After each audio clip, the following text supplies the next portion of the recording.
When I do come, I'm gonna have an arsenal of entertainment.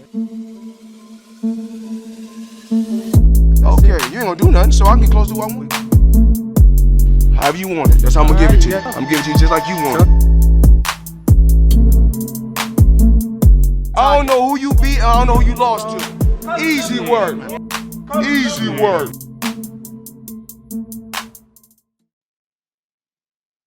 What up, Fight World? It's your boy Ego. Easy Work Wednesdays. We are back. We just watched Crawford versus Kell Brook over the weekend. I got Matt here. I got my man Surah. What'd you guys think? What's your initial thoughts? Any surprises? I'll start with Surah. Any surprises with the Crawford-Kell Brook outcome? The only surprise is really how Arum came out and what he said after the fight, man. You know, and I think he said some stuff before the fight. That's the only surprise to me. Well, it's really not a surprise, but to be out, for him to put it out there like that, man, it's just cold-blooded. All right, we're going to get to that part, that aspect in a minute. But rate Crawford's performance. You know, was it, what type of credit do you give Crawford for who he was in there with, Kell Brook, whatever your perception of Kell Brook at this point of his career? Like, how did you rate his performance? I give him a solid performance against Kell Brook.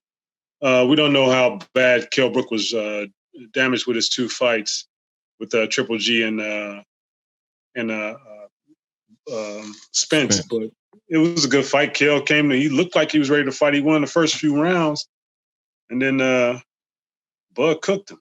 So you got to give Bud his credit for that. And Kell was a top welterweight and a big welterweight. Do you think there's any issues? Because I've seen different things. Do you think he was weight drained? Do you think it's a full praise type of performance? If he was weight drained, he shouldn't have got in there with him. He should have fought him at a catch or something like that. Gotcha. Same question. What was your? Oh, my bad. You got to perform at that 147. Yeah, he may have been, but you know, he may have been way, but hey, he signed a contract, so you can't take that away from Bud. You know, you should have. That's on you, player. You said you can make 147. You made it. You just got cooked. I got cooked. All right, Matt. Same question. What was your overall assessment of the performance? The fight? I think Bud looked real good. Like, I mean, Bud came in there and just did his work. I'm not gonna, you know, he could only fight who people put in front of him. And I don't think Kell Brook was weight drained. I think he came in there looking good. I saw the pre-fight. I mean, not the pre-fight, the weigh-in. He looked amazing. And then Bud just came in there. I mean, he starts slow. I thought it was going to be maybe 8th round knockout. I put 25 on Kell Brook because the odds were just so good. I had to put 25 to see if he would win.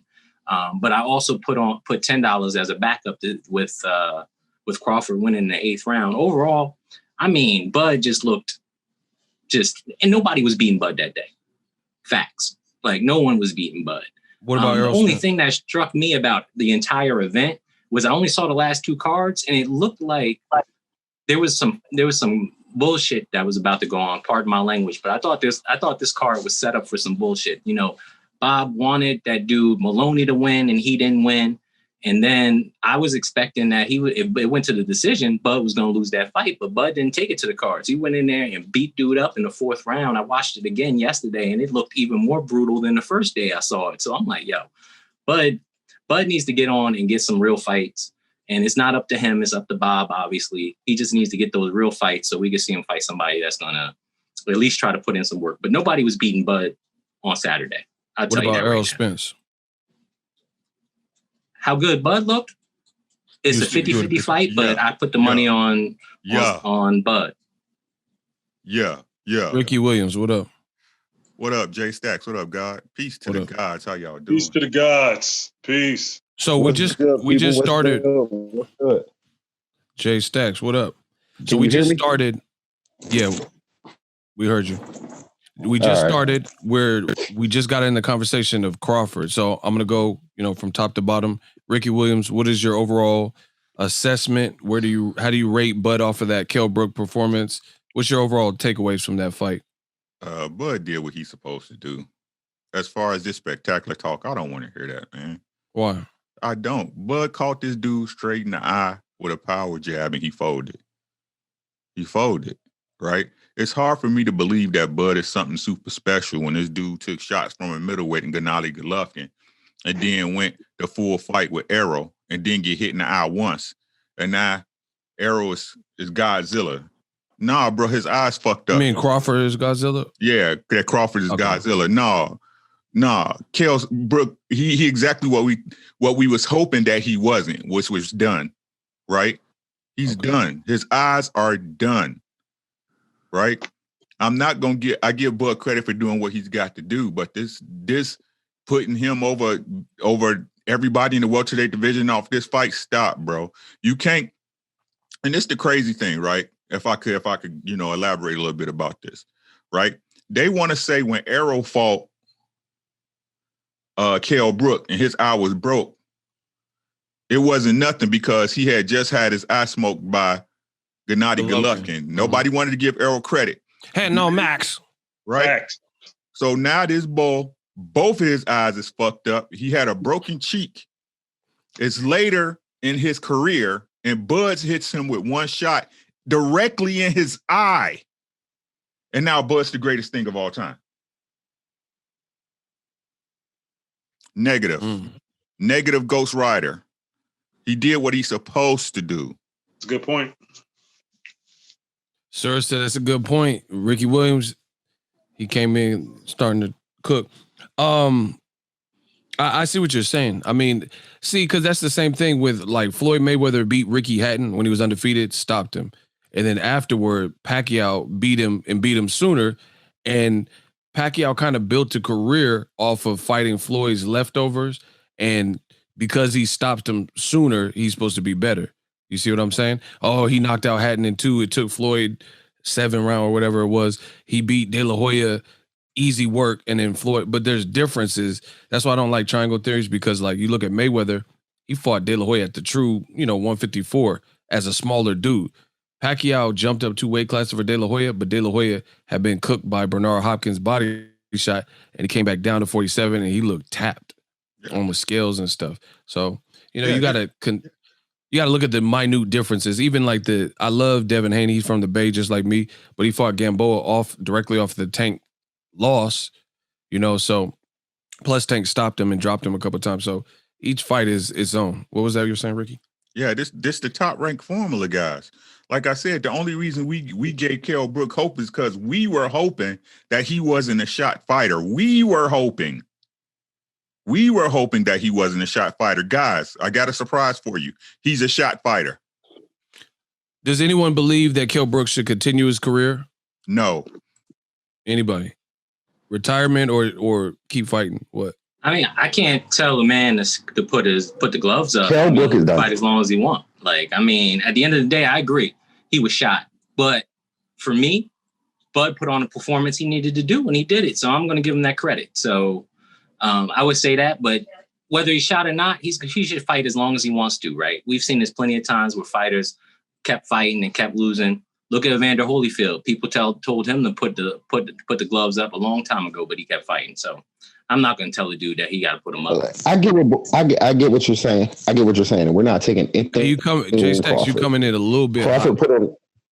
You coming in a little bit hot. Okay, can you hear me? Is it better? No, turn it down. I turned it down. Even more though. Is it? Are you guys hearing it? Like a lot. Like yeah, I see it. Okay, yeah, turn your level down a lot because it's like to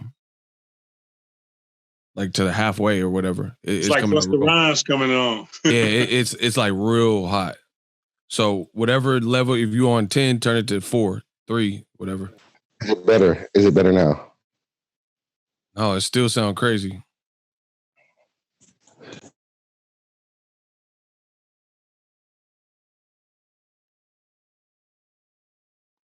Nate, what's up? I seen Nate popped in and then popped out. You have any thoughts, Nate, on the Crawford situation, the Brook fight? You muted. You on mute. Oh, my fault. Okay. It was a good fight. It was just Of course, I thought he was going to have a little bit more explosiveness in the beginning, but he finished off like I thought he would. He would. I think that everybody has to give him a little bit more respect with his power. He did show a lot more power in that fight, and I think he can give Errol a lot of problems. Definitely. For sure. But it was a great fight, and I think Kell Brook. I mean, his physique, man. He still looks like he can be able to put out a couple more good fights, but I think he's pretty much it's a wrap. Would you guys be interested in Kell Brook versus Amir Khan, or is it like too far, too gone, too past it? I don't want to see neither one of them anymore. I'll watch them fight each other. Yeah, that's what I mean. Yeah, they fought each other. I'll watch it. Who will win? I give it to Amir Khan. Oh, you think Khan? That's interesting. Once Amir touched that eye, he touched that eye. That's a wrap, kid. Well, people might say that about Khan Chin. You know what I'm saying? If you touch, that's why you got to watch it because right. So maybe that's it's a race to home base. You know what I'm saying? It's a race to home base. Whoever hit what eye versus Chin. Yeah, it's what it is. I watch it on ESPN Plus. I wouldn't pay for it, but ESPN Plus, I'll turn in for that. Let me check back with Jay Stacks. How you sounding? I don't know. Is it better now? It's a little better. Yeah, it sounded a little bit better. So what'd you think of Crawford versus Brook? I'm not taking anything away from Crawford. He put on a great performance, but Kell Brook, yes, he looked the part. He looked great, but it just wasn't it. Like, he was handling the first 2 rounds, but as soon as he got caught with a clean shot, it was over. I agree with that. I actually had Kell Brook like 2-1. I did too. I did too. It was like a kind of a slow paced opening. I thought he looked cool, but like my man Jay Stack said, as soon as he got touched, he just like folded and flew back into the ropes. And Crawford is one of the best finishers in boxing, so it's kind of over. What shocked me is that this dude's a vet. He didn't grab a hold Crawford or nothing, bro. He just folded over. He didn't clinch or nothing. He didn't have a chance. He didn't have a chance to. He got hit with a clean shot and fell back to the ropes. The ropes held him up. And then the ref didn't stop it and called a knockdown there. So then he was getting teed off on. So then the ref called to stop. And then as soon as he let him go, guess what happened? He you okay to fight? You okay? And then he started teeing off again. He didn't respond to that punch well at all, man. It was like a jab over. Granted, that was a Bud's strong hand. He didn't respond to that punch well at all. It was like a hook jab almost. You know what I'm saying? Like a jab off a hook. But he hit him square. I looked at it like it was timed well as hell. Yeah, it was good. It's perfect. Matter of fact, I trained that against with the southpaws against it was beautiful. Yeah, it was a nice punch. He take it well. It was square in his eye, bro. It couldn't be no more square. And I think those memories came back. That's all it was. You know what I'm saying? It was like I agree with that. It's kind of like as soon as it's like PTSD or something. Like, once you went through it, you all like just a picture like a woman who survived a bad relationship with domestic violence or something, and then somebody raised their arm real quick and you think you're gonna hit him or something. You know what I mean? You have that like trauma, that built-in trauma. That's what it kind of felt like, in my opinion, where I don't know.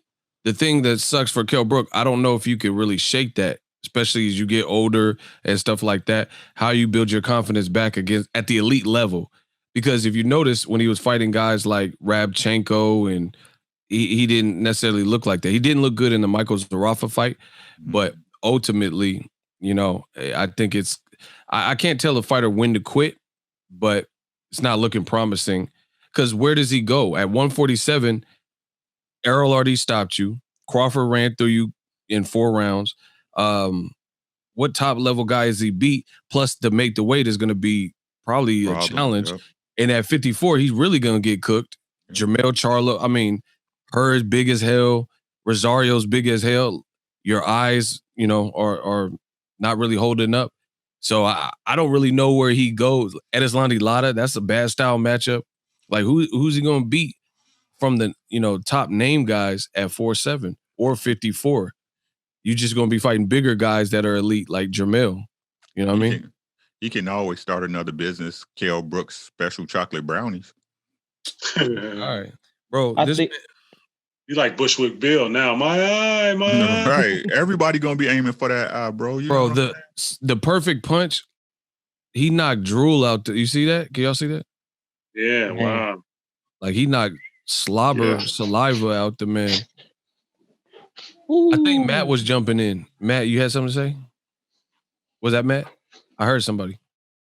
Nah, it wasn't me. It was me. Nate, it's kind of like he almost he's turning in like to the, I'll say like the new Boa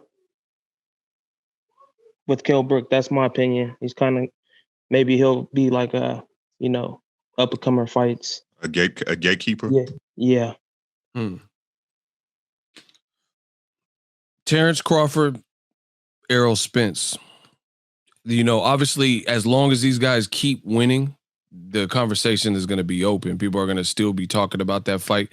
What's your initial thoughts on that matchup? Is anyone's perspective changed with what you've seen last week? It's even worse. Mine is even worse for Bud. Mine is even worse. Explain that though. Explain. You said it's worse. So you're saying going into before the Kell Brook fight, you felt it one way, and then after watching the Kell Brook fight, you think what was worse? I felt that Bud had a better. I felt that Bud had a better chance until I saw this fight. Right? Why? Explain. What happened before? I got you. And after. I got you. Right. With the other fighters, like this is what I noticed about Bud, but this convinced me even more. So if y'all watch Bud and y'all watch Bud like we do, you guys know he can fight orthodox and southpaw, right? To be honest, Bud is not very effective fighting better fighters. I ain't gonna say the lower grade fighters, but better fighters, right? All with orthodox stance. Whenever he can't get off orthodox, which he couldn't against Kell Brook, he was getting eaten up with that jab in the 1-2 at first, right? Okay. But then what did he do? He go to southpaw. That's when he starts to get his angles in his space from. He's not going to be able to go southpaw on Spence. He's not going to be able to out southpaw Errol Spence. Errol Spence is a southpaw, right? So if he goes southpaw, it's like Errol Spence is looking in the mirror. It's easy work. And as I said again, I mentioned is that that's an interesting perspective. Crawford is not as effective going orthodox as he is southpaw. I would have to agree with that. As I don't know how Errol Spence Crawford play out, but I do agree with that assessment that if you look to his fights, put it this way, every fight that I've seen for the most part, minus maybe Mean Machine, he had whatever issues or adversity he faced, it was in the orthodox more often than not, and then he switched to southpaw and started putting it together. But I think it was flipped in Mean Machine. I think in the Mean Machine, if you guys remember, I think he came out southpaw and he was getting dropped, and he got dropped as a southpaw. Is that right? I think you're right. I think you're right. Yeah, I think you're right. Yeah, that sounds right. Yeah, I think he came out as a southpaw and he was more effective versus Mean Machine as a right-hander. But the other ways, like Thierry Jean, he got clipped and then he switched to southpaw. Gamboa, orthodox, switched to southpaw and he started buzzing Gamboa and stuff. So I would agree more often than not, we've seen he switched from ortho to southpaw and had better success. And I'll let this go on because I know we got people waiting. The other thing is that I see, especially from Kell Brook, a fighter who was washed. When you're going to Terence Crawford, and keeping him busy with smart pressure and keeping a jab on him, he's really lost in the sauce, to be honest. He's lost in the sauce. Errol's going to come forward. We all know Errol has an excellent jab. He doubles and triples that jab up. So he's going to be touching him in the orthodox stance, right? If he goes to southpaw, Errol's going to eat his fucking lunch, guys. I guarantee it. I guarantee it. I don't know about that. I mean, I agree. We could put 100. We can put it on 100 on it right now. It happened 3 years ago. Yeah, we have side conversations. Nothing to do with but I mean, that's how sure I am of it. We got to get some organization to how we doing it. I'm letting it go. I'm muting. Okay, Matt. Yeah, I mean, I feel Ricky. Like, I really feel you. Like, I mean, I understand for me, it comes down to, I still think Bud, and one thing I think he's right about, this last fight affirmed that Bud still has a suspect chin, right? Like at the end of the day, I don't think Bud could take that sustained punishment. I think he's been dropped, and he's been dropped in his last fight. He was dropped in Gamboa. If this had gone on longer, I would have seen maybe he would have been dropped in this one. He got buzzed. He got buzzed, but he ward back and then dropped Gamboa. He didn't get dropped in that. Yeah, so I see what Ricky's saying, but I still think the fight's closer to 50-50 than where he thinks. I think he's at 70-30. I'm still at 50-50. I need to see these guys fight. Okay, Daniel Mason, he's the newest one to join. Shout out to Daniel Mason. Members only, Easy Work Wednesday. I need you to get a piece of the action because we haven't heard from you yet. All right, so Crawford does get touched in the early rounds, but Crawford also, like round 4, adjustment start. Every fight you've seen him in, his adjustment start. So the thing I think that will present him the most problems, going to southpaw against a southpaw, but how many times does a southpaw see a southpaw? Like that's a good question. Hold on one second. Errol Spence, who was the last southpaw he fought? I'm trying to think of it because it wasn't Lamont Peterson. Danny's not a southpaw. Sean's not a southpaw. That's a good question. Yeah. I'm trying to think of who the last southpaw, because he hasn't fought Pacquiao yet, obviously. Yeah, and he trains on the mitts to fight right-handers. See, we don't always agree, people, on Easy Work Wednesday. People have different varying opinion, but as long as you can support your angle, it's all good. We can have the different opinions. Yeah, but the thing about Errol that's going to keep him in the fight is, even when you hit Errol Spence, he's in position to hit you back. You don't take too many steps backwards. So that may be a good thing and a bad thing, because I think Terence Crawford's great. He hasn't proven himself, but when he shows that glimpses, you can see him place the punch right where it needs to be. You know what's interesting about Errol and Crawford is they're both insanely competitive. So it's like somebody's will got to get broken, and I'm wondering who that person will be, because it's kind of like Ken and Ryu. You know what I'm saying? They fight different, but they got some similarities in terms of like willpower, sheer will to win, and stuff like that. No Keep doubt. cooking, Daniel. Yep. Daniel, you good? Anything else? Update. Last southpaw was Christopher Van Heerden. Oh yeah, and that ain't nothing like anybody like a Bud. Hey, but shout out to Jay Stacks. Jay Stacks coming with the facts. He doing the fact checkers live. It's not, but what a lot of people don't understand, Ego, is that when a southpaw fights a southpaw, it's like you're looking in a mirror. So that in that case, the straight right hand is no longer an option. You see what I'm saying? No, I see what both of y'all are saying, to be honest, because you could say Errol Spence. What up? You could say Errol Spence ain't fighting. Like, fighting left-handers is more rare than fighting orthodox fighters. So you could say what you're saying, which is Errol Spence fighting the guy who's as good as Crawford is as a left-hander. Who's he fought as a left-hander that is as good as Crawford is as a left-hander? But you can also say what you're saying is it might like wash each other, like neutralize each other. You see what I'm saying? Like a -2 plus a +2, and it might just wash, where Errol Spence is like, oh, I'm a southpaw. These angles and the trajectory of his punches ain't shit to me. So it comes down to who's better at it. And Errol is a natural left-hander. Yes, Crawford is great at it, but that's Errol's natural stance. Like, y'all cooking today. Y'all got some good points. This is what he does naturally. So I mean, like, yeah, Crawford, your strong hand is really your right hand, but now that's your lead hand. Errol's naturally stronger hand is his left hand. You guys are all making good points.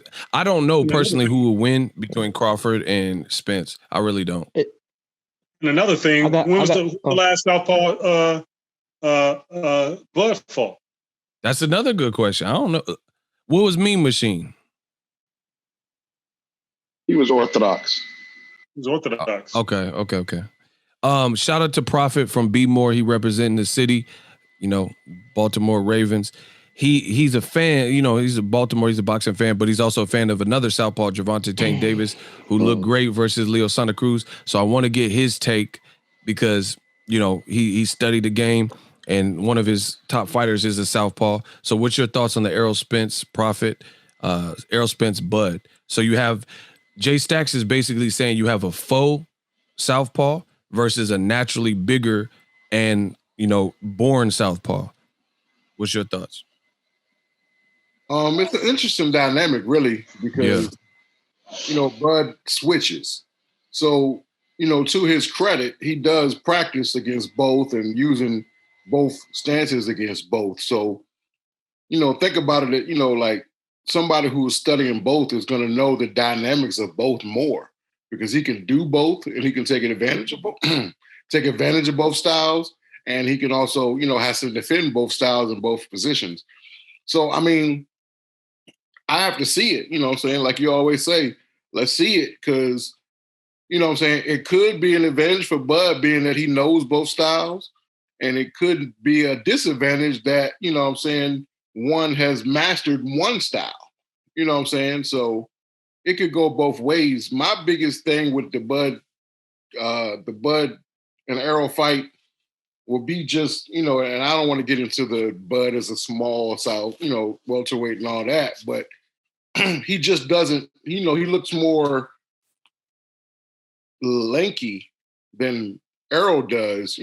Errol seems more compact and bigger, so that might be a factor too. And it was Julius Ndongo was Bud's last southpaw. Thank you, Jay Stacks, for the fact check. And he got cooked in 3 rounds. I was at that fight. I'm about to say, come on, Ego, you should have known that. You was there. But he got cooked, bro. I wasn't looking at what stance it, bro. He got cooked with a body shot in like 3 rounds. Or like Dongo was out there looking like a baby deer, man. He didn't have no legs, no nothing, man. Yeah, Bambi Jr. He got cooked. I couldn't see what stance he wasn't ready. He needs he was like a baby deer, man. He didn't have no legs up under him, man. All right, we gonna do, and let's try to make this as clean as possible. One thing, please, about that. The last thing about it. The last thing about it is, though, you got to think about it. But yeah, he got rocked a little bit. He got fluttered with a headshot. Earl does early work to the body. Who fluttered him? Errol, who are you talking about? Whatever he's talking about, Kell Brook, where he got a little buzzed or whatever you want to call it. But that's headshots. Errol works to the body first, and then he moves up. So if you take the body out first, then the head will drop. Okay.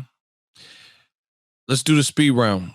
This is going to be open, so just try to make it clean. If you hear someone talking, bow down for that second and then, wait for them to finish. We're going to do the speed round. Errol Spence and Terence Crawford. I'm going to name some categories and you tell me who's superior, or you could say tie, but hopefully we get, a decided winner in that category. You guys get it? So between Errol Spence and Terence Crawford, I will name an attribute, a trait, a category, and then you guys can, tell me who's superior in that one field. Errol Spence, Terence Crawford, speed round. Speed. Who has the superior speed? Spence or Crawford? Overall speed. Tie. I'd say a tie. Terence Crawford. Who said that? Daniel Mason. You said Crawford? Yes, I did say Crawford. Okay, why you said that? I say Crawford because Crawford is from a smaller class. He's naturally smaller. He's fought the naturally faster fighters. Any other answers? I say it's a tie. I say Bud. Okay, we got another Bud. So 2 for Bud and a couple ties. No one feel Errol Spence is faster than. Hold on, I gotta say my answer. Okay. Ted Davis. Hey, get out of here. All right. Chin. Terence Crawford, Errol Spence, Battle of the Chins, speed round. Let's go. EJ. That's questionable. Errol. You say EJ, but EJ is. Hold on. I can't understand. Hold on. Ricky, what? Spence. EJ. Jay Stacks. Spence. Spence all the way? Okay. I gotta see what this accident did. Okay, so Daniel Mason is on the fence, not knowing. Okay. Sir, what do you think? Chin. Battle of Chin. Errol, especially pre-accident, he ate a few. So yeah, Errol. Matt. EJ. All right, Nate. Errol Spence. Prophet. And don't say to Gervonta Davis, please don't. Dang, you stopped me in my tracks, man. Yeah, he was about to say, yeah. Stop repping your city. No, I'm just that was gonna be every answer. I would say from what I've seen so far, I would have to go EJ side. Okay. See, my thing that no one really mentioned, and this, it's an open forum or whatever, but my thing that is you gotta look at the echelon of competition. So I would go with EJ because he's fought the welterweights that are top class so far. Yeah. Like, I think Lamont Peterson is a class welterweight. Obviously, Sean Porter, he was a champion when he fought him. Kell Brook was big and more in prime than, you see what I'm saying? And Kell Brook was winning some of them early rounds. So he was, he was looking big and strong in the first fight. That was in 2017. So I'd have to go with him, especially this Danny Garcia fight is going to show us some stuff too. So I would probably rock with Errol. All right, next question. Errol Spence, Terence Crawford, ring IQ. Terence Crawford. Errol Spence Jr. Okay, now I need hold on. I need a battle. Daniel Mason said Crawford. He said it quick. And then Ricky Williams, y'all two go at it. Why does Daniel Mason, and don't cut him off, Daniel Mason pick Terence Crawford easy? Like, he said it confidently. Why you say that? I say it because Terence Crawford, the way people get nullified quickly, EJ is more of a pressurer, and he's more of a, he puts you in the corner, he chases you down. Terence Crawford give it to you how you want it, going backwards or going forward. You don't believe me going backwards? Look at Gamboa. He got caught going backwards. Going forward, he's going to catch you in the middle of something. Look at Kell Brook. He catches you in the middle of your stuff because he's timing you. Those first 3 rounds, he's timing you. And the thing is, he's smart and mean. That's not a good combination. He definitely mean. Terence Crawford mean he like Ray Mercer mean. All right, yes. Ricky Williams, what's your rebuttal? You said EJ, why? EJ nullified Mikey Garcia, one of the best pure boxers in boxing. Ooh, okay. Right? People keep trying to say he didn't knock out little Mikey. We understand that, but he nullified this guy who put it on Adrian Broner, that put it on much bigger welterweights than him and have dominated fighters in every weight class he's been. So much so Loma did not want to fight him. So, yes, that's correct. Loma did not. Can I add to Ricky? Hold on. I got to see what he was saying. Loma didn't want to fight who? Mikey Garcia. Oh, yeah, I agree with that. All right, now we're going to do a dog fight. Anybody can jump in. Jay Stacks, go. Okay. No, but here's the thing. Also, Daniel, to combat that, he also got in the trenches with Sean Porter, who was a rough and rugged fighter. And he got in there, he got rough and rugged with him. And then he got the clean shot. All right. We got the clean shot and dropped him. Hold on. We got a dog fight right now. Jay Stacks coming with some facts. Jay Stacks is what he's contending. I'm just a mediator. I like both of them. But what he's contending is Sean Porter brought the fight from an early round, from the beginning of the fight, and he brought it. And Errol Spence. So you got Ricky Williams and you got my man Jay Stacks. They pulled up his last 2 fights. One was a boxer, and Mikey Garcia, he beat him at his own game. Errol Spence, my man Jay Stacks is contending that Sean Porter, he beat him at his own game and got the knockdown. And, it takes class to beat the person at their own style of fight. You see what I'm saying? We're not giving Terence any points for being able to go orthodox and southpaw. I mean, no, Spence it's a dog fight, right? Y'all. I'm just like, listening. Spence can't do that. I mean, I would give him. I got to give him some credit for that. And to the earlier point about Terence Crawford, so Terence Crawford being ambidextrous, you rate that higher than beating Mikey at his game and beating Sean Porter at his game back to back. That's what we're trying. All right, Mikey's a great boxer at 140. Mikey's a great boxer at 135. Mikey's a great boxer at 147. Mikey's a great boxer. Somebody at 147. Lamont Peterson is a great boxer. Okay, Lamont Peterson is a great boxer. But didn't Mikey avoid Terence Crawford at 140? We got a dog fight. Adrian Broner is not a great boxer. Hey, everybody's glossing over the fact with the last fight with EJ and him and Sean Porter. Everybody said Sean Porter could have put him down and taken him down if he had more power. Who has more power? Bud. Bud has a lot more power. He can get. He's definitely going to be able to get him out. But do you think if it goes to the later round? Bud has more power against Bud who? is more of a pressure fighter that'll stay in your chest and take that risk like Sean Porter did. Because Sean always look at the Berto fight. Sean Porter always stay at your chest. Would Bud do that? Live in that proximity? No. Bud is a strong fighter against who? Listen, Bud's going to do what Bud needs to do to win. Again. And that's why he's smarter. Bud is a winner. Against who? Against everybody he fought. Let's name them. Are you... Right? Y'all don't want to count Bud's competition like it don't count for nothing. Bud been fighting nobodies at 47.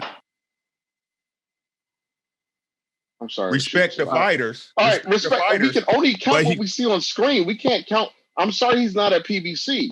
I understand that maybe he's dumb behind shit across the street. But for what I've seen, he's adjusted and destroyed. I can only grade a fighter by who they fight. And if you're fighting nobody, you're not doing anything. If you want to do that, then what about Errol Spence saying Sean Porter got him when he tricked him into fighting his fight and he said he won't do it again? Nobody wants to address that?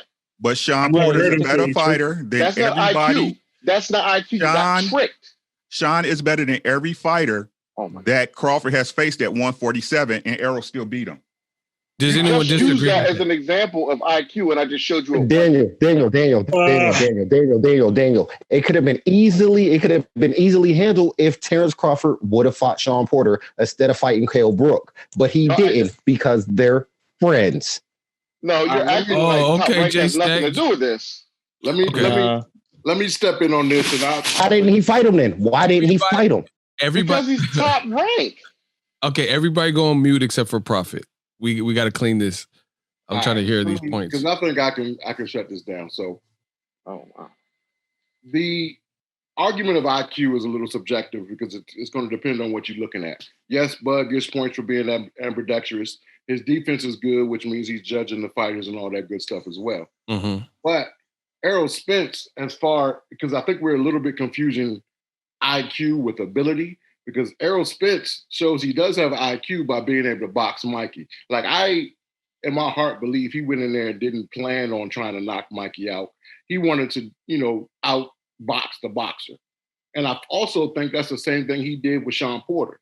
He could have went in there and boxed Sean Porter. Of course, Sean is going to make it rough at points. That's what he does. But he said, I'm out bang the banger. So that shows some IQ as well. Because, you got to be able to use your IQ to beat them at their own game. But it also shows a lot of ability, too. So it's kind of two different things. But I will say, on using that same parameter as measurements, when Terence Crawford went in there and tried to bang with that dude, was it Green Machine when he tried to bang with him? Mean Machine. Mm-hmm. Terence wasn't looking good. He needs to stick to what he does well. Don't look at me crazy, Daniel. He was not looking good trying to bang with him. Until he knocked him out? No, he's talking about the early round. Crawford did, in all fairness, he did have some struggle because that was a knockdown. How many times has Mayweather started slow? But he never started off slow getting knocked down by no Mean Machine. He almost got Daniel, I get what you're saying, but it's not about starting. I get what you're saying. It's not about starting off slow. Crawford is an elite boxer. And when he sticks to boxing and switching between styles and everything, he's great at it. And there's no argument with that. But if you're talking about IQ and beating somebody at their own game, Errol Spence is so much better than him. And Errol Spence is the natural 147. He's a natural 147. He's bigger. You're bringing size into a smarts competition. Name the last person that went the distance with Terence Crawford that he didn't figure out. I'll wait. He finished everybody. But here's the thing. Watch this. No way. Hold on. Are you breaking up? Yeah, he's really breaking up. I mean, in the top 10 at 147, he fought. Hey, Jay Stacks, you breaking up. I got to mute you. Wait, hey, Surah ain't said nothing. Crickets. I need Crickets. We couldn't hear you, though, so that's why there was crickets. He went the distance with Ricky Burns. Oh, no, but he went the distance with Ricky Burns. When was that? Bud, far as IQ goes, I think they're both smart. They both adjustments. Errol is fighting. He knows guys at their own game, and he whenever you can fight Sean Porter is a damn whirlwind, dude. If you can sit up under there, he throwing heads, elbows, punches. He just throwing everything. Like Errol said, he fight like he drowning, and he giving you the business. He out muscling you. He doing everything. Errol stood up under that fight, man. Anytime you can see through flames and then get you a pure shot and put him down, that's a good fight. That was a tough fight, man. That's like somebody throwing a shitload of butcher knives at you, and you got a sheet to protect you or something like that, man. That was a damn that showed me something with Errol. But Bud is smart. That showed me heart. That didn't show me intelligence. I gotta agree with. You don't beat nobody like that just off heart. That's skill. That's skill and intelligence. What? He had to pick those shots. So why did he get hit that much? You said what? He said, "Why did you get hit that much?" When you're in the shower, you get wet. When you're in a fight, you're going to get hit. I'm not talking about showers. I'm talking about getting hit in the face with a fist. I do not agree when you're in with. the shower, you get wet in the fight. You're going to get hit. Talking like Nazim Richardson. I gotta agree with Sura and Ricky. We do have to base some of this on the talent level, and I think Errol at welterweight for sure has that. Because this is the thing. Based on who Terence Crawford's a dog, we all know that. But based on who he's signed to and who he's aligned to, he's only been able to get a certain echelon of fighter. So if we're making the argument about how often Errol got hit versus Sean Porter, we would have to have seen how Crawford fought a Sean Porter that was that rugged and brought it to his front door like that. And I don't think Jeff Horn wasn't that. Jose Benavidez wasn't that. Nobody's really fought him like in prime, fresh, from the welterweight division. Sean Porter used to fight at 165. You see what I'm saying? So yeah, I understand. But what I'm saying is I'm not basing his IQ on his weight. I'm basing it on all his performances. He just looks like he figures a person out and he shoots the punch where it needs to go and he gets him out of there. Yeah, his accuracy. Listen, we're gonna chalk this one up as a stalemate. I need the fans to leave a comment on who you think has the superior ring IQ, because everybody's really making good points, and I wouldn't just say that. If I had Crawford, his accuracy is stupid. It's crazy. His level of adjustments, people liken him to even like this generation's Mayweather. But you got to give credit to Errol Spence too. I don't think it's just size that is getting him through performances, because if that was the case, he would have just plowed through Mikey Garcia. So we're going to chalk that particular category to kind of a stalemate. Errol Spence, Errol Spence, Terence Crawford, jab. Who of the two fighters has a better jab? Because hey, EJ. Errol Spence. Errol has a better jab. That's that in the Mikey Garcia fight. Yeah, he showed you a hell of a jab in the Mikey. I was ringside for that. I was too. Oh, you went to that too? Yes, sir. Oh, I saw you. I didn't want to say nothing to you. I saw you though. Oh, okay. Are you live in Texas? No. Errol Spencer, Mikey Garcia. Oh, I'm sorry. Not Errol Spencer, Mikey Garcia. I was Errol Spencer, Sean Porter. I'm sorry. Oh, okay. I was at that fight too. Yeah. Mayweather came in late and they announced Wilder and Ortiz too there. So unanimously, you guys feel Errol has a better jab? And this is not to say that the other person don't have any speed or any jab. Mm-mm. This is just who's superior in that category. Just for that left hand is set up by something. He just don't throw it. That left hand come behind a stiff jab. So I know I think he has a better jab. Okay, I got another one. This is gonna be crazy. As a southpaw, who is just a more effective southpaw? Like if you're an orthodox fighter and you had to fight a southpaw and Errol, everything he brings, his style, his pressure, his jab, or Crawford when he's at his best in his southpaw stance, who is the better southpaw that is trickier, harder to deal Crawford. with? Okay, so Mason said Crawford. I say Errol because that's his natural stance, and he's a problem with no matter who's he in there with. Yeah, I gotta go. Yeah, I agree with him. EJ. Yeah, but you're gonna train for southpaw for Errol. I'll go Bud on that one. Yeah. Bud. So we got 2 for Bud. Prophet, he don't know. Prophet don't know. I got you. Tank Davis. Man, Tank. What you want for dinner? Tank Davis. No. Hey. Pause. Now he said pause. Speaking of Bud not getting his true credit and respect, we got to talk about it. Bob Arum made some statements with The Athletic. We're going to transition right into that. Bob Arum says, and I quote, "Crawford may be the greatest fighter in the world, but hey, I ain't going to go bankrupt promoting him." Mm-hmm. Bob Arum was asked about if they'd be able to secure and keep Crawford in the near future. And he says, quote, Bob Arum says, "The question is, do we want to keep him, Terence Crawford? I could have built a house in Beverly Hills on the money that I've lost on Terence Crawford in his last 3 fights." What's your initial reaction? I'm going to call out the people. Matt, what is your reaction to these statements from Crawford's own promoter, longtime promoter, Bob Arum, Top Rank? Yeah, one, I don't know how much money he's losing because I have actually never seen him really promote Terence Crawford, right? But I understand he's a businessman and dude doesn't want to lose no money, so I totally understand that. I'm not going to discount that guy. But at the same time, I've never seen him actually promote Terence Crawford like he's promoted Lomachenko. I like how his comment didn't say Lomachenko at all because he knows he was promoting him and probably lost a bunch of money on him too. Because I seen him at the Garden. He ain't never fill out the Garden, right?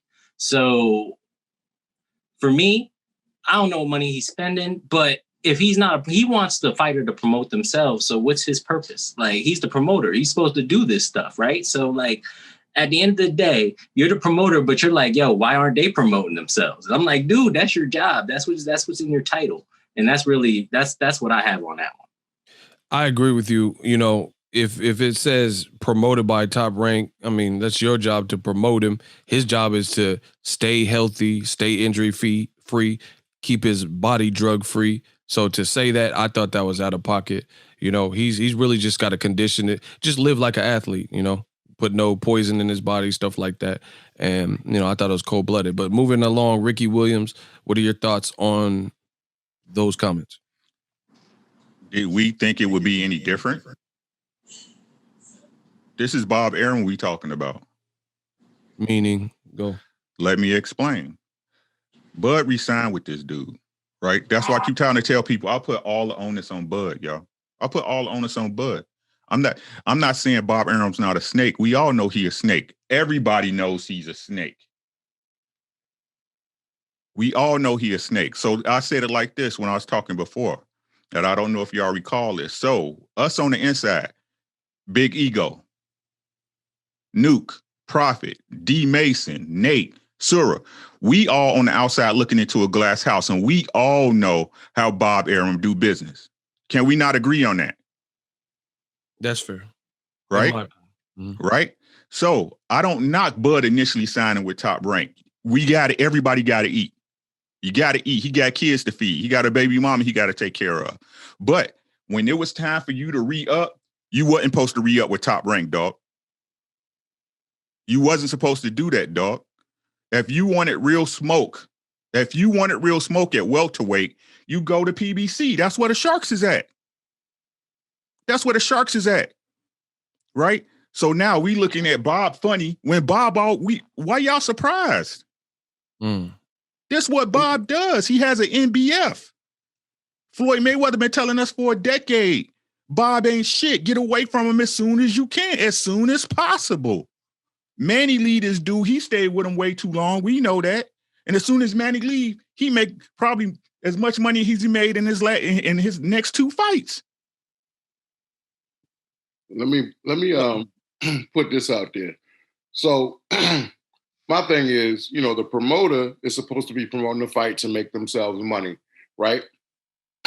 Now, so is it Bud's fault that he can't get him the fights that's going to generate money? Yes. No, that's what I'm saying. It's not Bud's fault. It's Bob Arum's fault. He can't get the fights. It's Bud's fault. Again, this is a problem with a lot of people. This is business. It's not personal.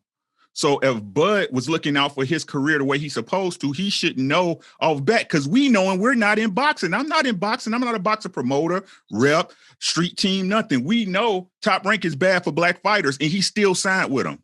Okay, Ricky, I get what both of y'all are saying. I'm not talking about that. I'm not talking about listen, that. Prophet was in the middle of talking. Ricky, go on mute. Everybody go on mute. We're not going to do it like that. Finish your point, Prophet. What I'm saying is, as a promoter, as a businessman, you know what I'm saying? That's like me buying expensive blue crabs from Australia and then going to Baltimore in the harbor where they specialize in crabs and you can get them on every corner and trying to sell them for a premium price. Nobody wants them. So you can't say Bud ain't making you no money or you losing money off your promotion if you ain't doing nothing to make money. I can spend $100 on crabs and try to sell them in a place where they got crabs for $25. I'm going to lose money too. You know what I'm saying? So that's partly Bob's fault because Terence would sell if he was able to get those fights. So that's not Terence's fault that you losing money. You know what I'm saying? It's the fact that your product you're putting out trying to make money is silly. Nobody wants to see the fights that you're doing. That's why you're losing money, not because of Bud. I agree with that. The other thing that makes me agree with that is the numbers came back. And the numbers for Crawford-Brook, a lot of people, let's be real, a lot of people thought Brook was washed. They thought or at the very least, if you didn't think he was washed, you thought there was a chance that he could be weight drained or washed. I'm not taking anything away from Bud's performance. He looked good. You know, he looked spectacular, did what he's supposed to do. Crawford-Brook, even though he wasn't in there with the, Teofimo Lomachenko, which is probably the best top-ranked lightweight fight that they could have made, Crawford-Brook peaked at 2,078,000 in terms of their viewership. So almost 2.1 million viewers. And then it was 2,029 million for the average. So I don't think that Bud has always generated strong numbers on the network. Like the Ndongo fight did good numbers, etc. So if we're being real, just listen to this number again. 2,078,000, right? 2.1 million.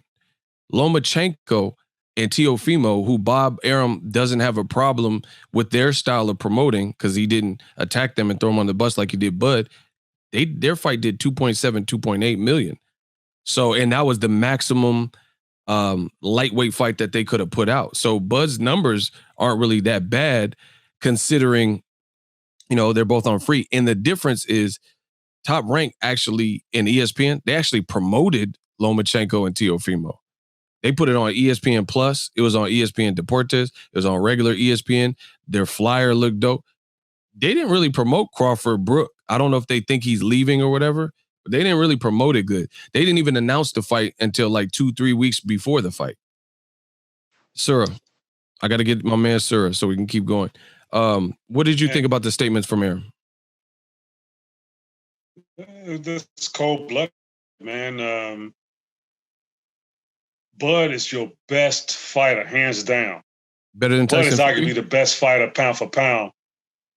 He better than much better than Tyson Fury. Tyson Fury's a damn cheat. He got $100 million. If you gave him $100 million, you got to get Bud twice that because Bud is the better and more complete fighter. He did more. He got more belts. He got more things. He ain't lost no fights. You ain't never heard about Bud cheating nobody or nothing like that. And Bud put on good performances. Fact. He come to fight.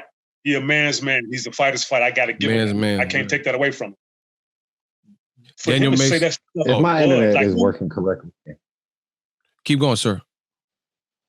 Who works for who? Do Aaron work for Bud or do Bud work for Aaron? They got that relationship dynamic is all backwards. Bud, he giving Bob welfare. Bob taking welfare because he ain't did nothing for Bud, but he getting all the benefit.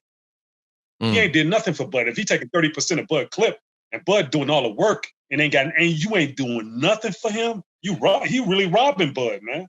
And like Matt said, what does Lomachenko do to promote his fight? He ain't Tank Davis or Errol or something where he just get it popping. Like Lomachenko ain't did no promotional run and kissing babies on the head and stuff like that. But you don't hear no complaints from Top Rank or Arum. So I understand all the points. Daniel Mason, what are your thoughts on the statements from Crawford's own promoter? Bob Arum is, if you look at the history of him, even going back to the Mayweather days, even before that, who was his mentor? Don King. He's straight Don King and people. The only reason he used Mayweather's name during the Pacquiao was to sell that top rank versus top rank. He was going to, and Mayweather called it. He said, he going to use your name, he going to drain you, and then he going to throw you out when it's over. Ask Cotto. And now you look at what he's doing to Tank and Teofimo. Use Tank's name, but you'll fight a top-ranked fighter. That's what they do. Lomachenko, use Tank's name, but fight a top-ranked fighter. P.S. I'm making money off of both of the persons. But I say Bud has a better IQ in the ring. Out the ring, he's about as sharp as a ball. Because Mayweather called him out by name. He was like, I still, for the life of me, can't understand how people still sign with Top Rank at this day and age. He's saying that out loud, and he knows who he's talking to. He says Terence Crawford's name, an active contract. You know what you're getting into. This dude don't, and Dewey is being promoted on a Terence Crawford card in New Way. And he's fought nobody. Like he fought an old Nonito Denanga and almost got rocked. And he didn't almost get hit. He got his orbital broken and his nose broken. He almost went to see Japanese Jesus that night. And they put him on the pound for pound list. And then Crawford had to show his ass and keep knocking people out nonstop. And Loma had to lose for Crawford to get on the ESPN #1 pound for pound list. And Loma is still on the pound for pound list. Yeah. And why did it take Loma losing to elevate Crawford? Let me get to my man, Jay Stacks. We got to move it along. What are your thoughts on the statement? Jay Stacks in the building. Okay, first point, I'm going to give a big shout out to you, Ego, because you said it. Anytime, whenever it's a fight with Crawford, Loma, anybody else, only thing promoted is Top Rank. It's not the promotional company like the PBC fighters. You see bronze, even when it comes to Mayweather and Tank Davis, is GTD Promotions as well. So they're making money off that angle too.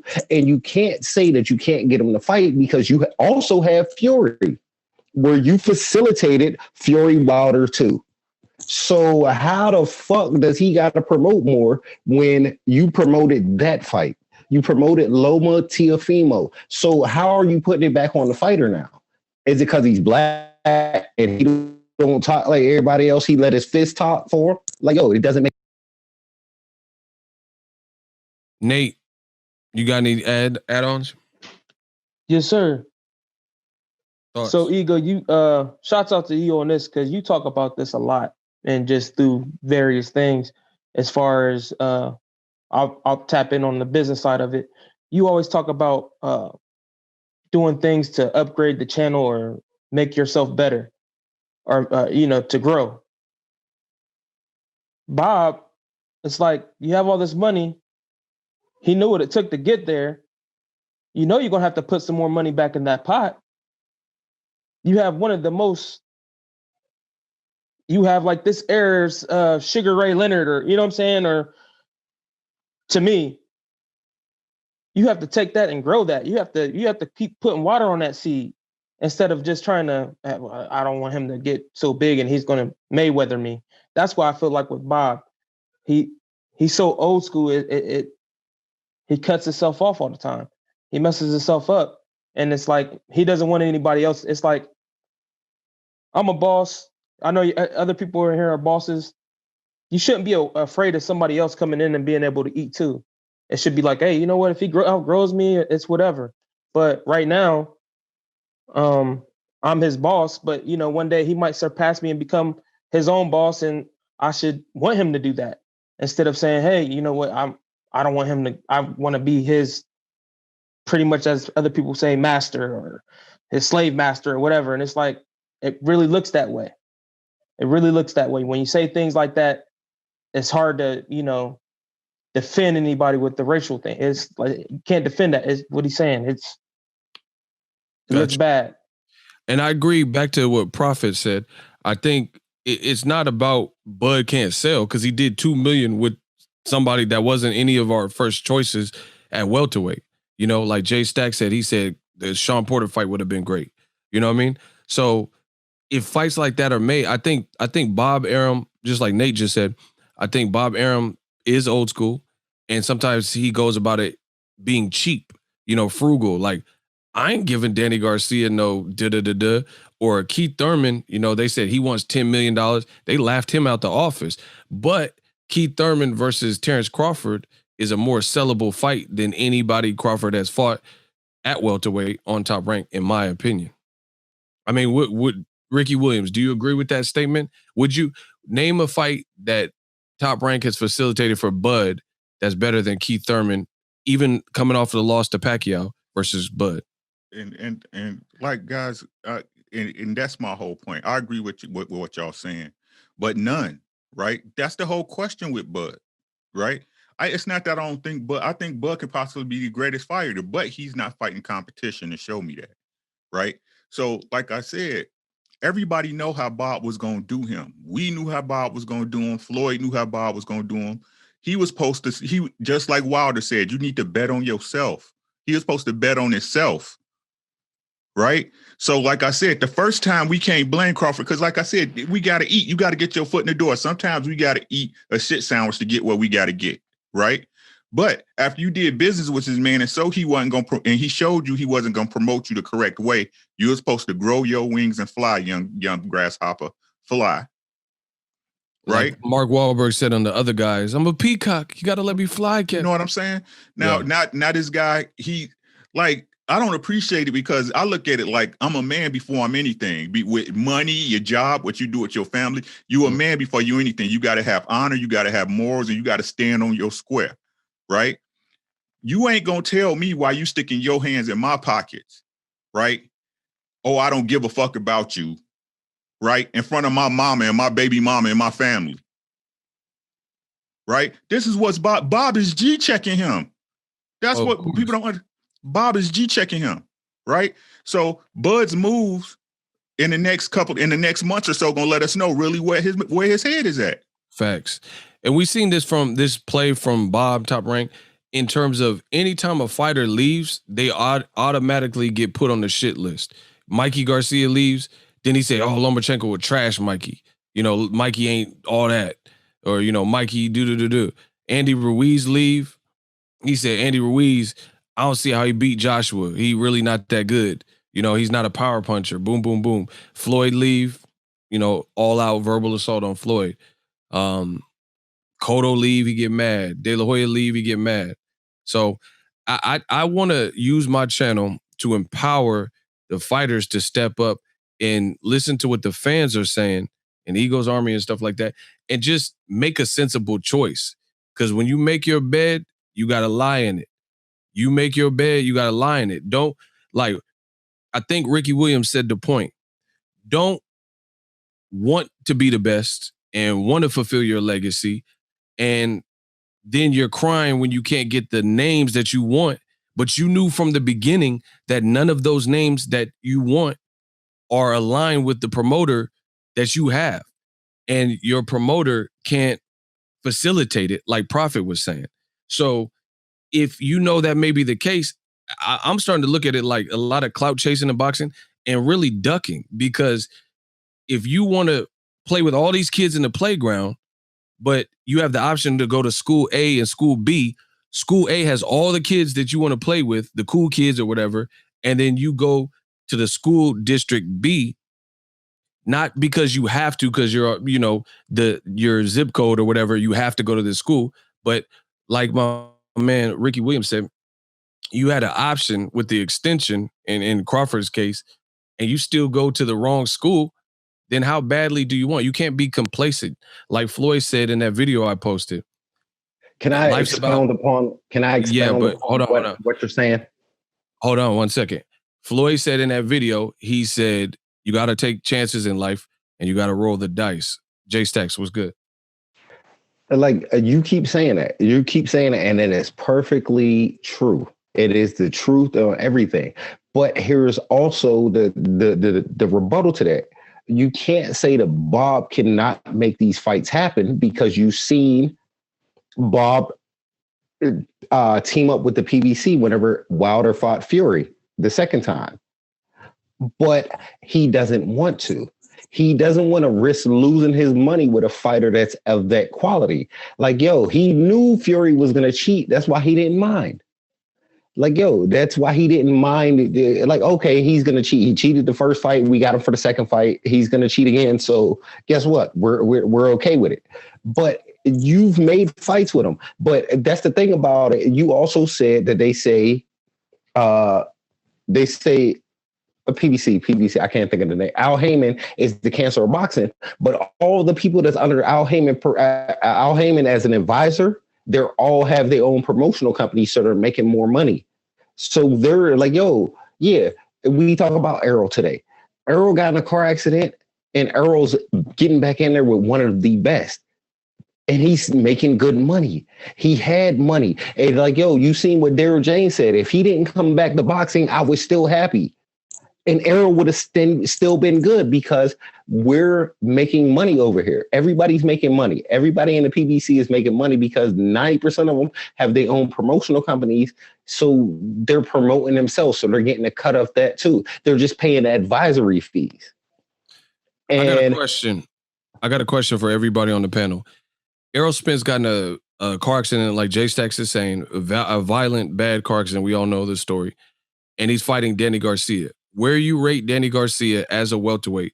Is he where you place Danny Garcia in the welterweight category right now at this point in his career? Is that a tougher fight on paper than anybody Crawford's fought at welterweight? Yes, because he's in the top 5. No. Yes. Okay, Nate said no. Why? I think Danny Garcia. Who has Crawford fought that Top Rank has got him that's a welterweight that you think is better than Danny? No. I'll go back on that. No. You're right. Yeah, my bad. Yeah, I'm just saying, like, at the point he fought. So just like Prophet said before, you losing money because of the fights you're putting on.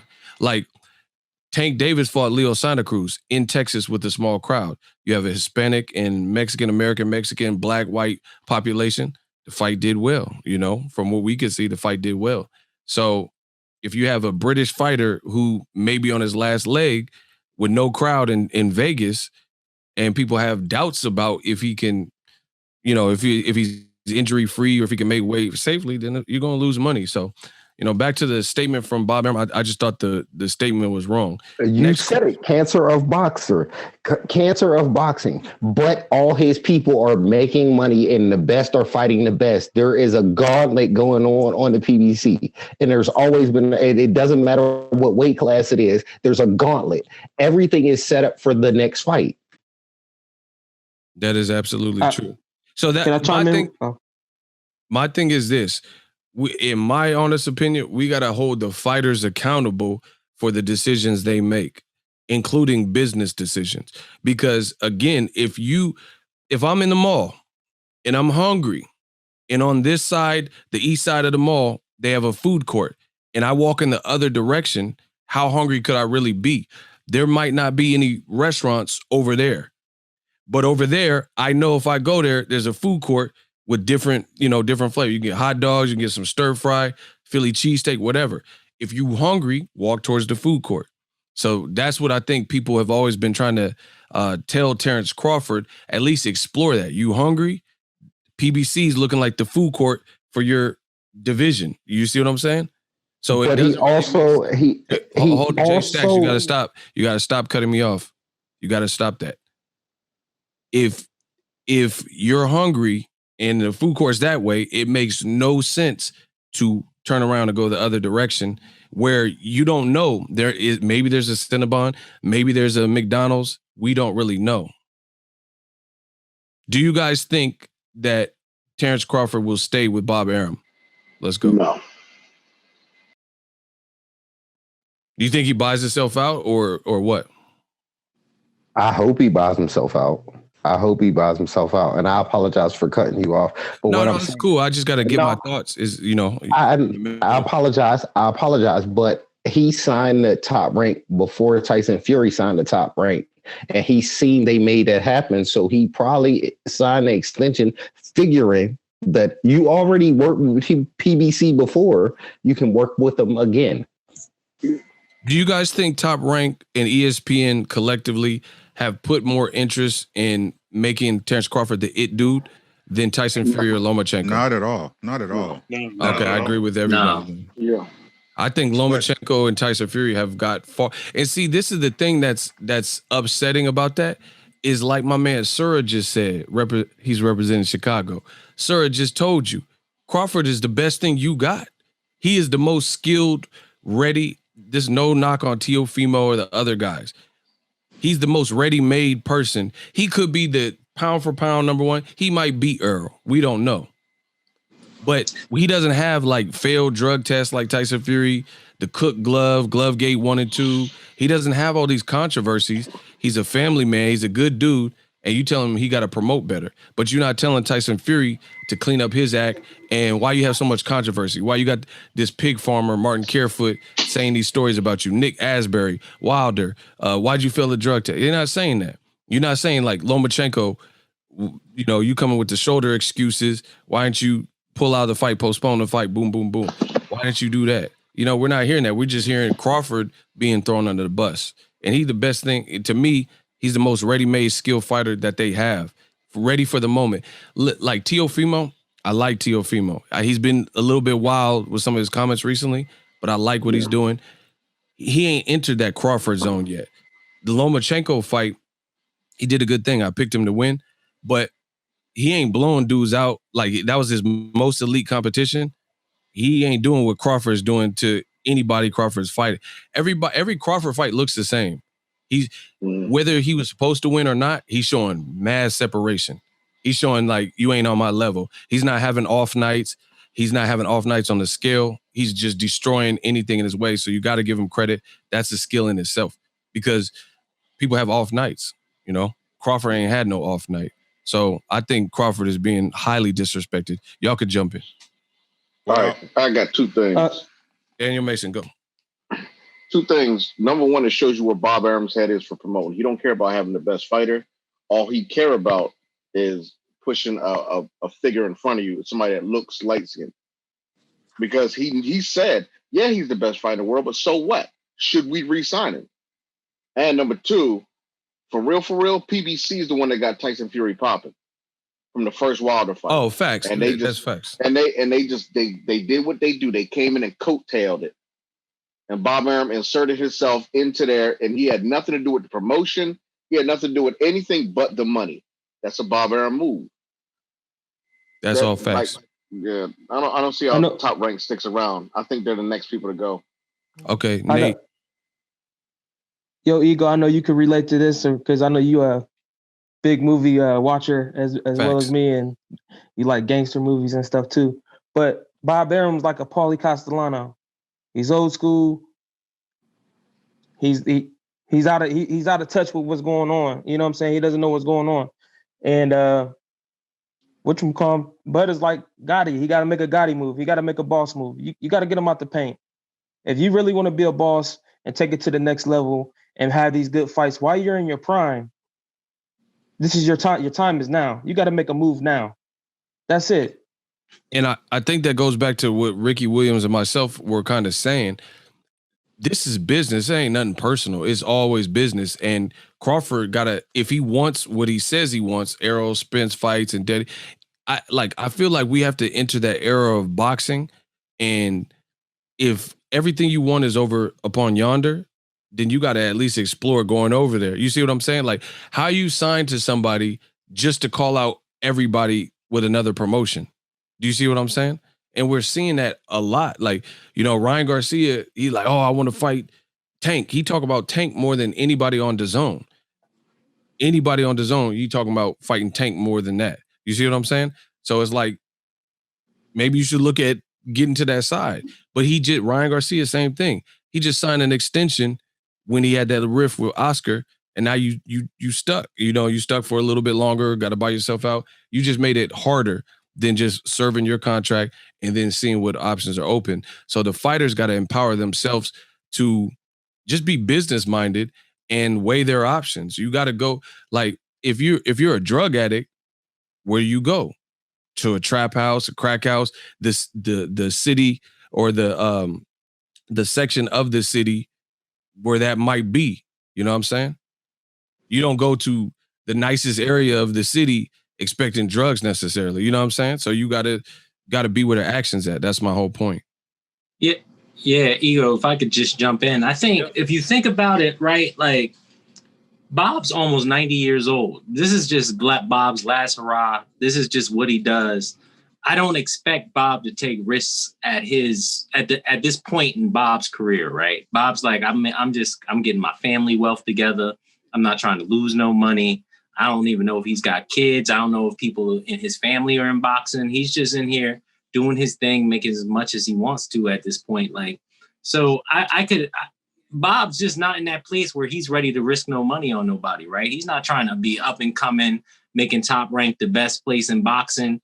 He's almost 90. He's on his last hurrah. He's just riding it out. So I'm not going to fault him on that. And then I also am not going to fault Terence. He might not just be built to promote himself, whether under his own label. You don't see him promoting himself now. So it's hard for me to see Terence moving over to PDC, though I want him to, and then being his own promoter, like Terence Bud Crawford Promotions. It's just not built. He might not be built for that.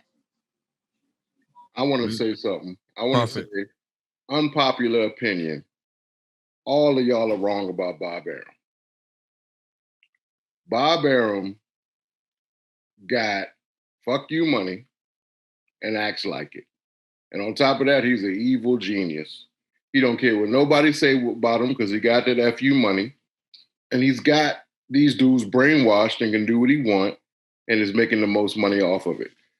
He got Teofimo Lopez, Bud Crawford, all them guys in the sunken place. You know, Teofimo running around really think he undisputed because Bob Arum and Top Rank orchestrated franchise belts and then orchestrated Loma to be able to make that belt transferable so he didn't have to fight Devin Haney. And he also did it so Loma didn't have to fight Devin Haney. There's multiple chess moves he's doing, and he's doing it so blatantly because he don't care what people say.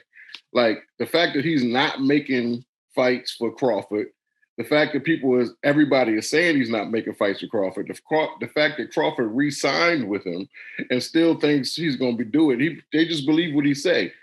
Bob Arum is out here being an evil genius, doing what he want to do. No, we don't like it. No, it's not good for the sport, but it's good for him. He's doing his thing. All right, I got to play this. I just got sent this. That kind of brings it back and forth with that. Man, really what I say like this, man, is you got to be smart when we say these things. Exactly. We still under their banner and shit. But it was like a funeral after the fight. You really think they were saddened by There wasn't one person for Top Rank that went to the press conference. Not one person. But here's my view. You're the younger guy. That doesn't make sense to me. You're the younger star. You're Latin. Where was Bob yesterday? You really think they wanted Lomachenko to win? Where was Bob Saturday? Where was Bob Saturday? This Saturday? Right next to Terence Crawford. Yeah, but standing right next to Terence Crawford. When he fought a nobody. You know, that's a little bit different. No, because that's Teofimo. Could y'all hear that? Yeah. Y'all heard that? Basically, that's Teofimo and his pops. They just did a podcast, and they said that Top Rank, they acted like it was a funeral, and they didn't want him to beat Lomachenko, and they didn't go to his press conference. I think that was true. I was like, damn, I just got sent that. That's crazy. Yeah.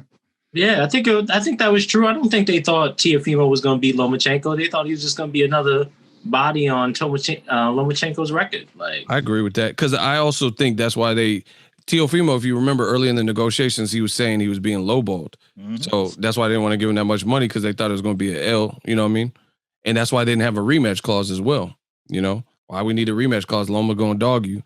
That's crazy though to hear the fighter. But yeah, and that's all I keep saying. It's like a bunch of people, our people in particular, don't understand business, right? It's business. It ain't personal. We ought to get this bag so we can make your family's life better. Terence Crawford, this is your life, bro. This is your life, Terence Crawford. And what you've been doing your whole life. Facts. That's all I'm saying, bro. Like, he could be great. He could be the greatest, but no one can know until he fights a great fighter. And it's obvious that you're not going to get that over there. It was obvious that you wasn't going to get that before you signed. when you re-upped. That's all I'm saying, bruh. On my channel, I'm not going to advocate for fighters not analyzing their future, like my man Ricky Williams is saying, and analyze their future only to call out people that they can't have access to, and then the fans is just supposed to push for the fight. But you're not making it's like you make your bed, you gotta lie in it. You're not making the decisions that could positively get you closer to your goals. You see what I'm saying? It's like fighters make the wrong decision and they're supposed to be rewarded. If I'm being honest, Errol Spence, his team and himself, they've done a great job branding themselves. Just putting him in a Staples Center, AT&T, he did 50,000, Staples Center 16,000. Good relationship with Jerry Jones, Frisco at the Star 15,000. You never hear Errol Spence promoter throwing him under the bus. He's been on Showtime and Fox, I both believe. And you never heard that. You never heard Al Heyman say, man, I could have bought a crib in Malibu. I could have bought a yacht. All the money I lost on Errol Spence Bundu. You don't hear that. So, the fighters got to get hip to the game. And I really firmly believe I'm always going to be pro fighter. I believe fighters got to get smart. Just like Joe Budden's. If you listen to Joe Budden's podcast, the whole Spotify thing. Spotify, they said, your podcast is number one. You're doing these ratings. You got people listening. And he wasn't just going to sell out just for what they were offering him. They offering Rolexes and this and that. But he's like, man, this is my brand. I got to do what's right. So ultimately, he severed that relationship and ended up doing his own thing, And fighters got to take that risk. Floyd did it. Oscar De La Hoya. How is it that Floyd Mayweather couldn't fight De La Hoya when they were both on the same roster with Top Rank? But then within a year, I think it was, he fought De La Hoya after he bought himself out for $750K. How does that happen? That's by design. That ain't no, David Copperfield magic trick. He leave and he do whatever he want. The other thing, you look at Pacquiao. Pacquiao, he was fighting Rios and Algiers and Jesse Vargas. Fights people, Bradley 3. People wasn't really hyped for those. His first 2 fights after he left was he fought Matisse. Then he got with PBC and fought Broner. And then he fought a very respectable Keith Thurman. And people gave him credit. When he was losing to Jeff Horn, even though I thought he won the fight, people said Pacquiao need to hang it up. But obviously he didn't because he's good enough to still beat Keith Thurman. But we would have never known that on Top Rank because he wasn't fighting no Keith Thurman. Anybody got any add-ons? I got to add on. I think Bob Arum is not a genius because, of course, he's done some spectacular things, but dude said earlier today he's 90 and he's on his way out. Anybody that is a businessman that knows anything about business, you're doing it for a legacy. One day you're going to have to pass it to your kids or your family members or someone else. You're not going to be selfish and say, well, to hell with everything. I'm just going to mess everything up. Now you built something. You want to build a legacy. You want to pass it on. So you're not even trying to keep up the competition. You're a billionaire and you can't keep up the competition. It doesn't make sense. I have no love for Bob Arum because if he was a real boss, he wouldn't be afraid to put it all on the line and say, you know what? I want to be PBC's direct competition no matter what. I want to surpass them. That's how I look at business. If someone else is doing good in business, I don't want to take down their business. I just want to do my part and be better and surpass them. Until somebody got to say, you know what? I want to go over here with them. They eating. And that's exactly what's happening with PBC. Al Heyman all day. All right. We'll see what Crawford decides to do with it. It's his career ultimately. God bless him. He's a phenomenal fighter, very skilled fighter. But me personally, I can't have nobody talking about me and then want to split the pie with you. That's just, why would I want to do that? You know what I mean? Especially in that form. I just think when's the last time we've heard of promoters throw someone under the bus like that? Like say, hey, I'm losing money messing with you. And then just put that all on you. But he don't, Bob Arum, I never see him do that to Lomachenko. Madriaga, you made money on that? You know what I'm saying? Is that, you might have messed around and made more money on the Kell Brook fight. We don't know, But in closing, I want to say this and switch gears. Canelo Alvarez, he's back on DAZN. He's fighting Caleb Smith. I need to get some opinions. Matt, what you think of that fight? Yo, I didn't even know. I'm like Caleb Smith, Liam Smith. I thought it was the same person at first. I'm like, is this like Smith too? Like I don't know what's going on right here. But I'm just disappointed. I thought it was the same. Like this is like the 20th like English dude in a row he's fighting. Like I'm just real disappointed. Like he's a good fighter. Like I'm really not just. Yeah, he's that dude. But like, can we just get a fight that people want? No, like, he's not going to give it to you. Ricky Williams thoughts. Yo, Canelo's the best finesser in boxing right now, bro. Throw out plant name to drum up popularity, drum his name up, get his name ringing, switch. You know what I'm saying? He did that just to get from under golden pantyhose, man. That's the only reason he did it, man. I threw my Canelo shirt in the way I threw my Canelo t-shirt in the garbage the other day, man. Canelo, them silk sheets and them Lamborghinis, he ain't there no more, man. He ain't it. He not what they want. He not with the shits no more. You don't think he'll fight Caleb Plant? Nah, no. Canelo is stay with DAZN? Yes, Canelo is not with the shits anymore, bro. Canelo is not with the shit. You think he's gonna stay with DAZN? Yes, because that's the most beneficial deal for him. He gets to pick who he want to pick when he want to fight and get the money he wants. I hope you're wrong. Bro, if he's a free agent, so I'm hoping this is a one fight deal and then he explores his options. He gonna keep doing the same thing, Ego. He gonna be like, okay, maybe I'll fight Charlo in September or in May, blah, blah, blah. Then he's gonna bait and switch again. This is what he does. He's a finesser. I hope you're wrong. Prophet, what's your thoughts on Canelo, Caleb Smith? Yeah, I mean, it's like you said, it's the same old. At the end of the day, I mean, he's had his vacation fighting fights we don't want to see. He should have picked one that really, really mattered. You know what I'm saying? Nobody's clamoring for Caleb Smith. Caleb Plant with a good fight, but I think he still even did better than that. I think it should have been, a big name, his coming out party, getting out of his contract and go there, but it didn't happen. Again, I mean, I ain't really checking for Canelo. I ain't been really checking for Canelo in a while. I mean, his name still ring bells in the boxing community, but like we've said, like you've said, it's losing its steam with every move he make. That's definitely true. Daniel Mason, what's your thoughts? I believe it's the same. It's like the bait and switch for him. They're doing the same. This bait and switch. Yeah, that's what he is. What your boy say? What Oscar De La Hoya say? I think he has to see the Charlos. I think he has to see one of them, and then they give you some ridiculous fight. Kovalov. Hey, who was that? That was De La Hoya. Do that again. He has to see one of the Charlos. I mean, for legacy, he has to. So you want to see Charlos, and then it's Caleb Smith? Another question, and sorry to go off top of it.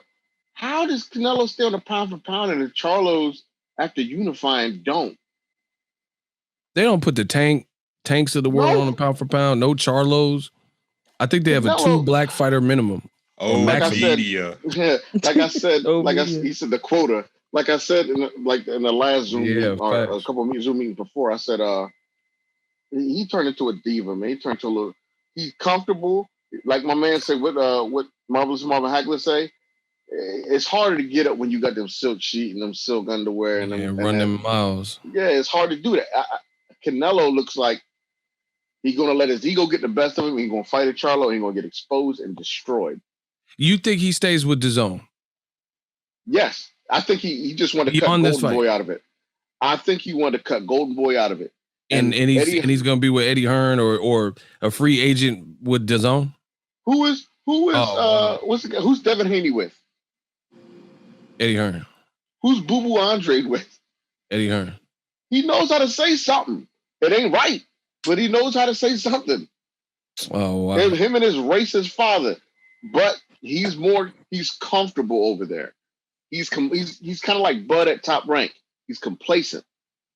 The thing I can't agree with is like, I feel if you're trying to avoid the upper echelon competition, then you would want to stay over there. Because from what I've seen, if you do go to the PBC, you got to get in the Kumite. You know what I mean? There's too many. They're not, man, they're not finna put, if Canelo went to the PBC, you're going to have to fight somebody real. You know, they might give you a tune-up or something, but you're going to have to fight Caleb Plant, David Benavidez. You're going to have to fight somebody, 175, Badu Jack, Jean Pascal, Marcus Burns. You're going to have to fight somebody. They're not going to just give you, you know, boatloads of money without no type of event or whatever. You know what I'm saying? I haven't seen him do business. Look at Errol Spence. He just flew out of a car and he fighting Danny. He not fighting like Sergey Lipinets or someone he'd be like crazy favorite. He fighting a really good fighter from Philly who could put your lights out. So talk about Danny, champ of the world. Champ of the world. Talk about Philly. So I hope I'm wrong, and I hope all y'all are wrong. But if Canelo, it's going to be an extremely bad look. If Canelo is long term just sticking with his own, just X'd out Golden Boy, because what competition? Who cares about the Triple G fight, bro? What's Canelo HBO? That's my only question. What you mean? Was he HBO? Was he HBO? I don't remember. Was he HBO? Yeah, he was on HBO. Okay. What? You answered your own question. I hope not. Surah, what are your thoughts? I think in truth, it's kind of on both of them. Do you want to eat food or be food? Oh, wow. You go to PBC, you might be food. You're gonna have to fight someone real for sure. Now, if you over there, you eating food. You come over there, you might be food. So eat food or be food. Man, I'm telling you, if Canelo stay there and fight Caleb Smith and John Ryder and Knight Rider and all that, it's gonna be bad. Nate, what are your thoughts? Or sir, did you have anything else on? I'm sorry. We're both of them, man. If you want to push yourself, I think Bud want to push himself and be. He kind of got that streak in him, man. Him and Errol both got that type of streak where they're like, man, I'm chief in this demonstration shit. You're gonna have to show me something different. Okay. Now, if he to PVC and he stay over there top rank after what Bob said to him and stuff like that, then I ain't gonna see him the same way. But he kind of got an edge to him. He like, man, shit, I'm chief in this demonstration. Errol like, I'm chief in this demonstration. So shit, they gonna have to fight and see who chief, who the 147 pound chief. So I can see him moving over now. If he stays with top rank after what Bob said to him, man, that's just totally disrespectful, man. But that's just horrible, man. But the best thing you got over there is like, man, like I said, he giving Bob welfare. He giving Bob getting money for nothing. Nate, jump in there. Thoughts on Caleb Smith, Canelo? I commented this on your Instagram earlier, Ego. Pound for pound, king. Oh, that's just a selling point they using. I mean, we know. Come on, but it's like it's laughable. It's like we know he's going to probably stay with the zone. I have that feeling too. If he decides to leave, it'll be shocking to me. I don't see anything. This cherry picking he's been doing lately is like, I think he probably likes it. I haven't seen that old hungry Canelo. He said he probably like it. Hey, where'd Jay Stacks go? My thing is, I think y'all thinking about it in a box. I think Canelo gonna be more out of the box. I don't think he's gonna sign to another promotional company at all. That's what I was hoping and thinking. Like he's just gonna be on his Mikey Garcia where he can navigate how he wants. Yeah, but that doesn't mean I'm not saying that he's gonna fight the best fights. No, I get that. I'm saying you might see him on PBC. Because no matter who he calls out over there on PBC, the fighter's gonna want to fight for the paycheck. So he can call out a PBC fighter that might be ranked number 11. You know what I'm saying? And fight on PBC, then fight somebody over on DAZN next time, and fight somebody on Top Rank, not Top Rank, on ESPN. Wow. Yeah, he can call out who he wants to. I don't think he's gonna go. I don't think he's gonna be exclusive with DAZN. I just think he's still gonna stay a free agent, but I still don't see him making no killer moves. Got you. Now, last question, and then I'm gonna wrap this one up. If Canelo fought Caleb Plant, what was your prediction? If he was gonna fight him in December? Actually, Jay Stacks is back. Jay Stacks, did you have any comments on Canelo, Caleb Smith? is trash. It's trash. You're not checking Nextly. No, it's not that I'm not checking for it. Like, it's better than what he's been putting on. Okay. But you talk shit about Charlo right before you talk shit about fighting Caleb Plant, and then you go fight him. And then you're on the zone for this fight. Like, yo, you were a HBO fighter where the number one goal for them was to promote the polymarginality theory that the Eastern European is the best fighter. So either he's gonna stay with the zone under his own banner, or he's gonna sign a joint contract with fucking Top Rank. Because if you go to PBC, you already called it the Kumite, I call it the Gauntlet. You're going to go through it, and you have to. And you fight at so many different weight classes. There's so many people they can put you against. You got Plant, you got Benavidez, you got Charlo, you got Little Charlo, you got this, you got that. Like, you got Hurd. He's not going to do it. He's not. Final question. If Canelo didn't choose Caleb Plant or Caleb Smith, and he fought in December against Caleb Plant, anybody would have picked Caleb Plant to beat, I guess, upset Canelo? Or is everyone... I was going with Sweet Hands, Ego. I was going to go with Sweet Hands. Why? I got Plant knocking him out in the 9th round. Ricky, go. His feet too good for Canelo, man. You know what I'm saying? Like, that's why I thought it was a great fight, and I was just like, okay, this on now. His feet too good for Canelo. Canelo gonna have to get around that ring to get Plant. Plant got respectable power, great combinations, good accuracy, a good motor. I just think he'd have been too much for Canelo at this time of his career. Anybody else would have picked Plant, or you guys would have picked? I would have picked Plant. I would have picked Plant. Like, yo, I'll pick Plant. I'll pick Big Charlo, Little Charlo, Errol Spence, Andre. Who else did he done named that I'll pick? There's so many of them because, like, yo, don't get me wrong. Canelo was a great fighter, but he moves slow. His feet are very, very slow. Very, very slow. And if you got somebody that can move at the angles and motherfucking produce power, and they're just their hand speed, like Canelo is fast, but his feet aren't fast. If your hands are a little bit faster than his and your feet are way faster than his, you can get better angles. Canelo's not a good fighter then. Sir, who would you pick? Canelo, Caleb Plant? That would have been a good matchup, but I would have saw Caleb outboxing. It probably would have been like Laura 2.0, but Plant is a little bit more aggressive than Laura. So I think Plant probably would have ended up winning it. But if it went to the decision, they'd have made it a draw. Daniel Mason, who would you have picked? Canelo, Caleb Plant, 68. Yeah, like I would have picked. I'd pick Canelo. He has slow feet, but he has supreme upper body movement. He can make you miss. And Caleb Plant got really fast hands, can get off, pop. But Canelo can shoot between punches. I don't like his business savvy. I don't like how he conducted business, but the dude can fight. That upper body movement is ridiculous. Like, he made Jacobs miss for like a minute and a half straight, not throwing a punch. His feet are slow. Yes, they are. But he's planted to throw power. He's moving his upper body movement so he can get in position. That's how he tricks everybody. He's feet stand right in front of you so he can return fire. The dude can punch. Caleb Plant will touch him, but what happens when he touches Caleb Plant? And he's been up to light heavyweight. Like, it ain't no cakewalk for Caleb Plant. I think he'll lose. Now, I think Charlo will beat him because Charlo can move on the angle and pop, and move his feet. But Caleb Plant's going to try to run them hands on him, and he's going to get caught in the middle of something. And we'll see what Caleb Plant heart's about.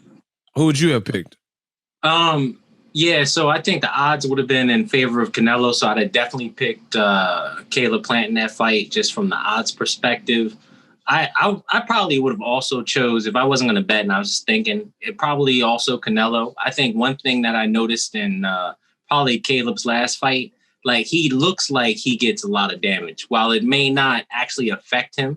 But like his face was all marked up. Like I feel like he takes, like he not necessarily takes on damage, but like he looks like he's more damaged than he actually is, right? Just from, you know, getting hit or whatever. So like I think, like you said, the upper body movement, I think it definitely Canelo in this fight. If they took it to the cards, probably give it to Canelo. I don't think there'll be a knockout, but I think Caleb will just look like he was marked up more, even if he probably threw more punches, landed more punches in the fight. Got you. Anybody picking Caleb Smith to pull the upset on I Was Born Ready, Canelo? Hell no. He getting blasted out of there? No. y'all act like y'all seen a ghost. All right, that's 8 good rounds at most. Easy Work Wednesday. Appreciate y'all. This was a good one, especially the Bud conversation. I'm curious to see what his next move is. Catch us on Wednesday, 5 p.m. We missed last week, had some things to take care of, but we back. I appreciate all y'all for y'all time. And, you know, check us out. Good, very good, productive call. I hope everyone has a good night. And, you know, we'll talk next one. Peace to the guys. All right, y'all.